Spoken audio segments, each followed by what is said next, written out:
Բոլորս գիտենք ինչ է կոռուպցիան, բայց գիտենք արդյոք, թե ինչպես է այն առաջանում։ Կոռուպցիան, որպես կանոն, ծնվում է շահերի բախումից։ Երբ հանրային ծառայողի մասնավոր շահը բախվում է հանրային շահին։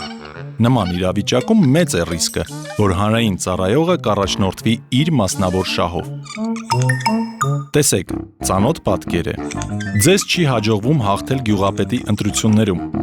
քանի որ ամեն անգամ ընտրվում է գործող գյուղապետը, որովհետև նրա քույրը ընտրական հանձնաժողովի անդամն է։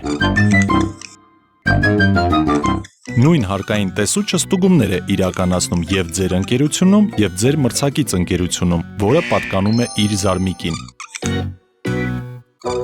Դուք տեսնում եք, որ քաղաքապետարանի գծատեր հանդիսացող պաշտոնյան մասնակցում է հանրային տրանսպորտի գնի բարձրացման վերաբերյալ որոշման ընդունմանը։ Ձեզ չի հաջողվում աշխատանքի ընդունվել մարզպետարանում,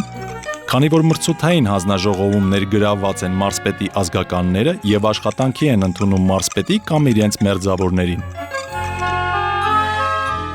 Մարզպետն ունի փոքր հեկեր, որոնց շահագործման հետևանքով մարզի գյուղերը ոռոգող գետերը ցամաքում են։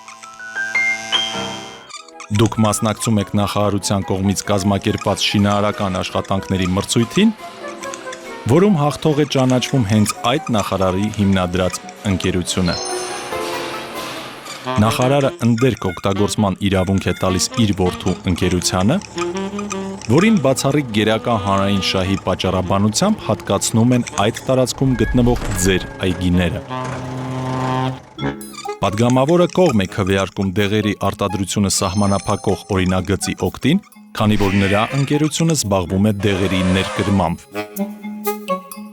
Դատավորը ձեր դեմ կայացնում է մեղադրող դատավճիռ այն գործով, որի մեղադրական եզրակացությունը հաստատել է իր դատախազ որդին։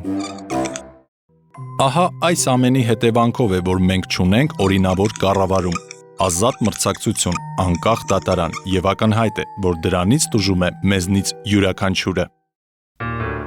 Շահերի բախման իրավիճակում հանրային ծառայողն իրավունք չունի ընդունել որոշում կամ կատարել գործողություն։